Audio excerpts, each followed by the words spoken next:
Welcome back, boys and girls. How are things? Chip here, bringing you the latest preview and predictions from the world of Formula 1.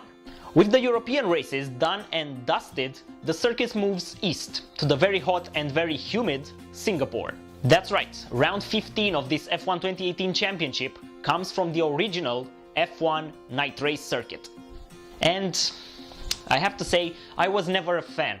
Not of the layout of the track, not of the venue, not of the racing on track, just no. I've always thought about the Singapore Grand Prix as a boring race hidden under a silly gimmick. Hey, it's Formula 1, but at night. Ah! Whoa, right, okay, so Charles Leclerc moves to Ferrari, which is like trading a Passat for, well, a Ferrari, while Kimi goes the other way around and rejoins the team where he started his F1 adventure. Okay, well, couple of notes on this piece of news. Firstly, this is a very un-Ferrari thing to do.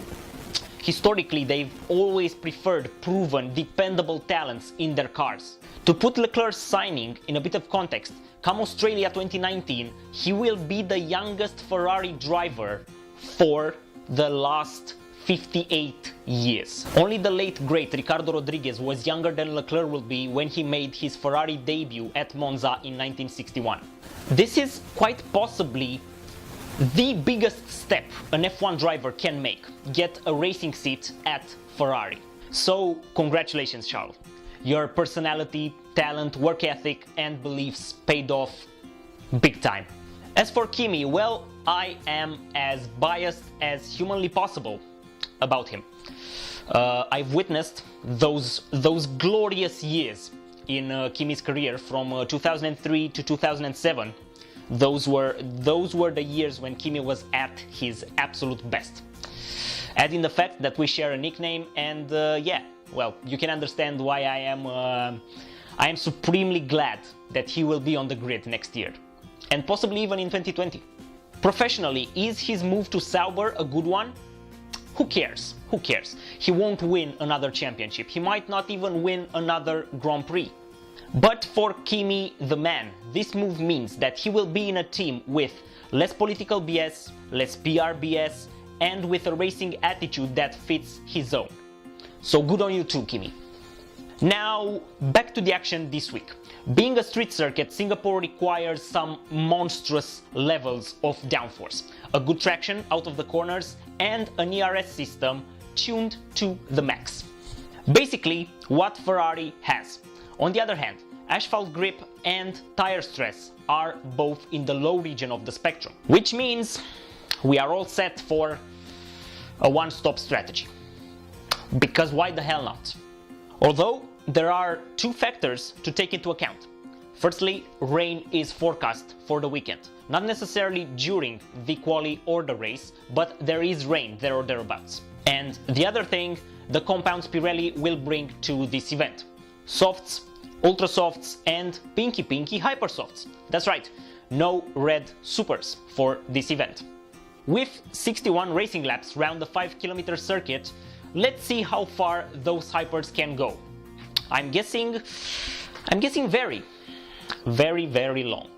But it's not all doom and gloom. Here are 5 things to look forward to for this 2018 Singapore Grand Prix. Number 1, Ferrari.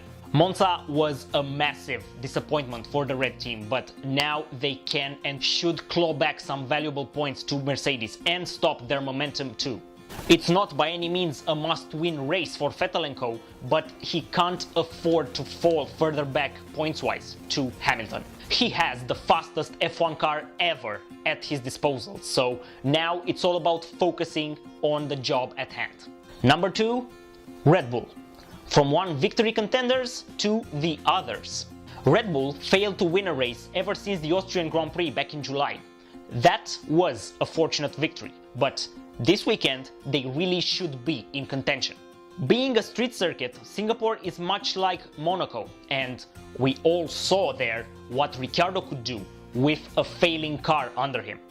Mercedes are not really in it this weekend, so come on Red Bull, bring the fight to the prancing horses. Number 3, Haas. Gunther, what have you done? Immediately after the checkered flag dropped in Italy, the standings read: Haas 84 points, Renault 84 points. Which, when you consider the horrible misfortune that plagued Haas this season, it's a remarkable achievement. But it was not to be. Romain Grosjean was disqualified from his 6th place due to an illegal floor, in the process handing a 10 points advantage to Renault. Now it's time to strike back. Haas is a brilliant little team, and for them to take the fight to a factory team like Renault is a tremendous task, but they are doing it. They are doing it. So come on, let this fight carry on, please. Number 4, time limit. Ah yes, the archenemy of every single Singapore Grand Prix. Apart from Monaco, every F1 race is scheduled to run for 300 kilometers plus one whole lap of the track it's held at. But that's not the end of it, because this racing distance has to be completed in less than 2 hours. With Singapore so twisty, narrow and slow, it's no wonder that races here tend to go to that 2-hour limit. Oh, and safety cars. That won't help matters. And finally, number 5, more driver announcements? 2018 is ending fast, but there are still many seats left to fill for next year. The majority on the current grid will renew their contracts, but there are some on the current grid that deserve to be on the grid next year, but might not. Let us end this silly season. It's been fun, but enough's enough. Right, drinking game for this Sunday. 1 sip for every pit stop, 2 sips for every overtake, and down your drink if the safety car shows up. Not one Singapore Grand Prix went by without the safety car making at least one appearance. And now predictions time.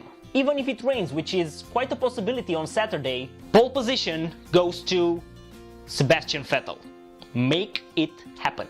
Come the end of the race, from P10 to P5, Ocon, Gasly, Grosjean, Hülkenberg, Bottas and Hamilton.